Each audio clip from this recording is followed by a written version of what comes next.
അപ്പോൾ നമ്മൾ പല വീടിലും നമ്മൾ ചെയ്യാൻ ഉദ്ദേശിക്കുന്നൊരു സ്റ്റെയർ കേസാണ് ഇങ്ങനത്തെ മെറ്റലിൻ്റെ. അപ്പോൾ അത് നല്ല അറിയുന്ന ആളെ കൊണ്ടാണ് ഇത് എടുപ്പിക്കേണ്ടത് നമ്മളെ സ്റ്റെയർ കേസ്. അപ്പോൾ എന്തെങ്കിലും സംശയം ഉണ്ടെങ്കിൽ നമ്മളത് മെസ്സേജ് അയച്ചു. അപ്പോൾ ഇത് നമ്മളെ ഇഷ്ടപ്പെട്ട നമ്മളെ ചാനൽ സബ്സ്ക്രൈബ് ചെയ്യാവുന്ന ലൈക്ക് ചെയ്യാം. അപ്പോൾ ഇത് വലിയൊരു അത്യാവശ്യം നല്ലൊരു ഹെവി വർക്കാണ് മെറ്റലിൻ്റെ. അപ്പോൾ ഇതിൻ്റെ പൈപ്പ് പിന്നെ സെൻറ്ററിൽ കൊടുത്ത പൈപ്പായാലും ഇപ്പോൾ ഇതിൽ ഉപയോഗിച്ച പ്ലേറ്റ് ആയാലും ഇപ്പോൾ ഇതിൽ നമ്മൾ 6-3 പൈപ്പാണ് നമ്മൾ ഉപയോഗിച്ചത്. പിന്നെ അതുപോലെ 4mm പൈപ്പ്, പിന്നെ അതുപോലെ പ്ലേറ്റ് നമ്മൾ പിന്നെ 8 ഇഞ്ചിൻ്റെ നമ്മൾ 10mm പ്ലേറ്റാണ് ഇട്ടത്.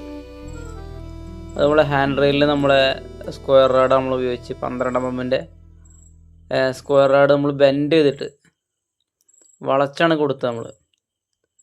അപ്പോൾ മൊത്തത്തിൽ വർക്ക് കറക്റ്റ് ഹൈറ്റ്